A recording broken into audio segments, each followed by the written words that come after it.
Jordan Flores was in high school when she first started to feel anxious. She didn't like who she saw when she looked in the mirror.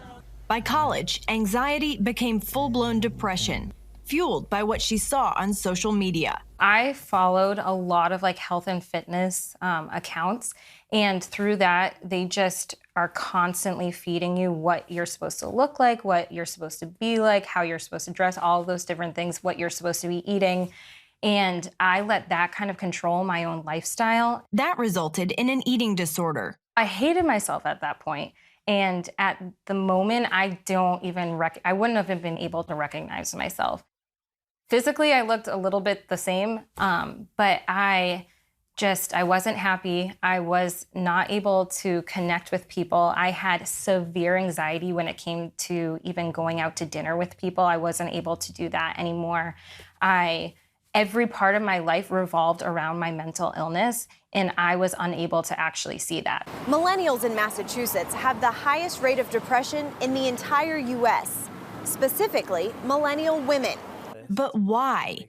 Neil Hubacker of the Massachusetts Family Institute believes it's linked to how his state has dealt with religion and the family. When we've deconstructed things so much, we've created a whole generation that wonders, who am I and whose am I and where am I going? Hubacker also points out that this depression is greatest where many of the country's top universities are located.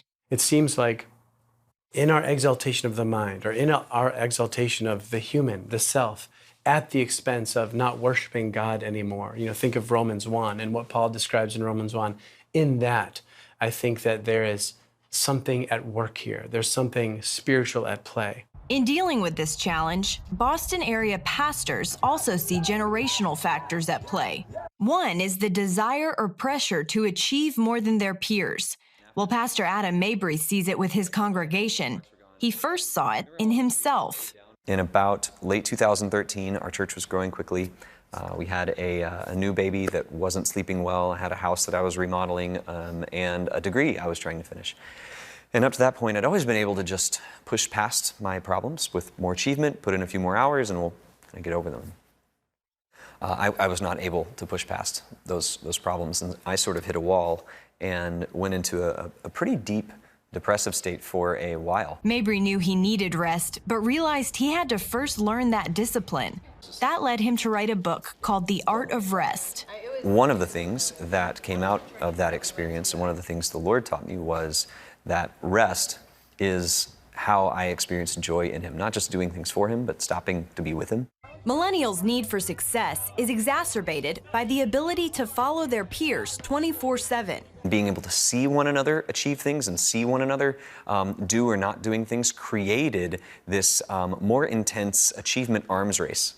That's where Jordan Flores found herself. Society expects people to be a certain way, and so there was always that feeling of I'm not good enough, I need to be different, I need to change myself. She was unable to break free until turning to God. It wasn't until I actually came to church and I joined our young adult group and I made connections with people that really cared for me and really wanted to see me healthier that I started to actually have change in my life. Mabry says that's the church's strength, wading into the hard topics, the pain, and the mess.